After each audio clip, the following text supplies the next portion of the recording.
Labdien visiem no Pārdod laimīgi šajā trešdienā.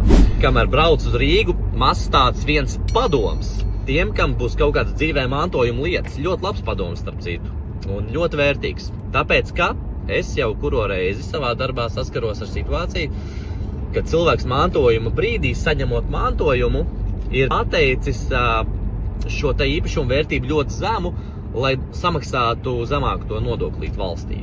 Ja? Un kāpēc tā ir liela kļūda? Jo dzīvē vienmēr sanāk situācijas neparedzētas, kā jūs nebijāt plānojis, un tad jums šo īpašumu, piemēram, tuvāko pāris gadu laikā nākās pārdot. Un te sākās lielais triks.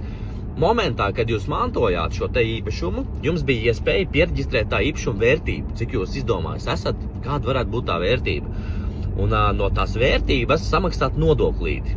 0,5%, 0,5%, pat iespējams 0,25%. Tur tāds neiecīts, bet tur mēs neiedziļināsimies. Pieņemsim 0,5%. Bērns manto saņem 0,5% nodoklis jāsamaksā. Viņš domā, samaksāsim ļoti maz, noreģistrēsim to īpašumu, piemēram, pa 20. Reālā vērtība īpašumam 80, piemēram. Tagad pārdodam pa 83.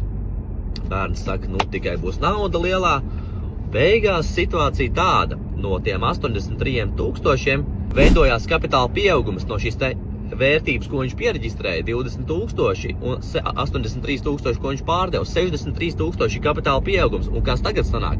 25,5% no šiem 63 000 sūtām prom uz valsts ieņēmumu dienestu, tāpēc, ka bijām pieļāvuši kļūdu pašā sākumā, nepiereģistrējām par reālo tirgus vērtību šo īpašumu, tāpēc ļoti labs ieteikums, labāk reģistrējam šos te īpašumus sākumā pat dārgāk nekā jūs varētu pārdot, lai neveidojās kapitāla pieaugums un ietaupīsim tūkstošus.